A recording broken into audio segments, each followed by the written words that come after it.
Cuadrado, on l'a vu plusieurs fois déjà celle-là. Le Colombien, celle-là il ne nous l'avait pas faite mais elle était bien aussi. Oh, c'est bien la frappe de c'est magnifique. Oh là là. Oh qu'on était près de la combinaison parfaite Bruno. Ah, c'était absolument somptueux. On a déjà vu un travail de préparation particulièrement intéressant avec différents changements de jeu.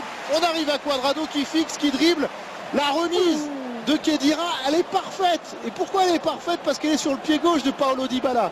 Trop souvent, on perd du temps avec des remises ou des ballons qui sont donnés, pas forcément sur le pied préférentiel. Et là, avec Pogba.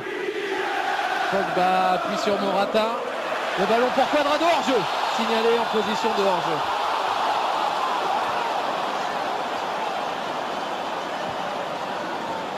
c'était vraiment limite. Hein. Julien, on n'a pas le révélateur. C'est pas pire, c'est pas plus mal. Il ne devait pas y avoir grand-chose. On avait l'année dernière un schéma préférentiel avec qui était Andrea Pirlo pour Stéphane Lichtsteiner dans le couloir droit. Cuadrado. Cuadrado, toujours le Colombien face à Konoplyanka. Le centre de Barzali, il est bien monté. Morata, il est bien monté et il a marqué. L'Espagnol qui s'impose à nouveau. C'est l'homme de la Ligue des Champions pour la Juve cette saison. 1-0 pour les Turinois. Ce match de but.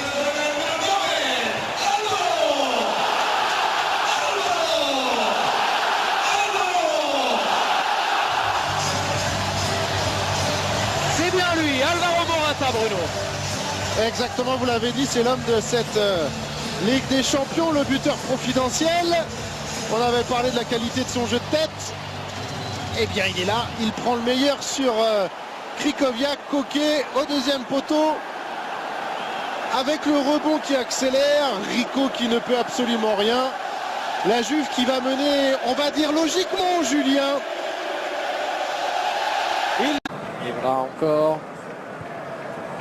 Ballon de Chiellini. Et là c'est passé pour Dybala. Dybala dans la surface, on ne peut pas le toucher. Mais Rico, lui, a le droit de dégager.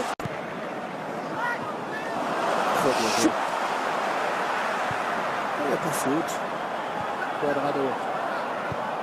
Cuadrado. Oh, avec la tentative de Paul Pogba. Il n'hésite pas dans ces cas-là. Il a confiance en ses qualités.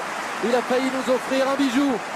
Et il était déjà à l'origine, alors que là on revoit l'action de Dybala, ce bon ballon en profondeur, il parvient à trouver la place entre Kolodziejczak et Tremolinas et il finit par un petit pointu extérieur du pied et c'était sur Rico, il fait un bel arrêt façon handballeur. C'est dommage pour la Juve.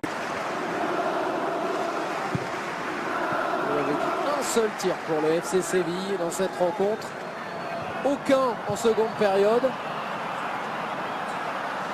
Dybala, s'il touche Zaza, le voilà Zaza.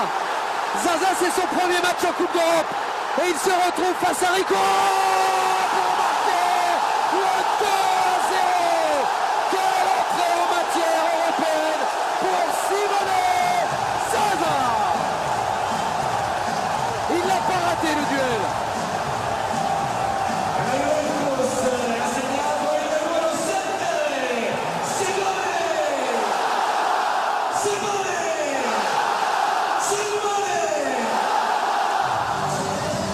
Sans doute synonyme de succès pour la Juve, Bruno. Et ça part de très très loin, Julien, avec Dybala qui la touche juste ce qu'il faut. On voit ensuite Simone Zaza partir dans un rush. On se demande si Kolo va être capable de le rattraper. Simone Zaza récupère, garde parfaitement son avance et il parvient à tromper du droit. Rico, le droit c'est pas son pied fort, mais il permet de faire le break à la Juve.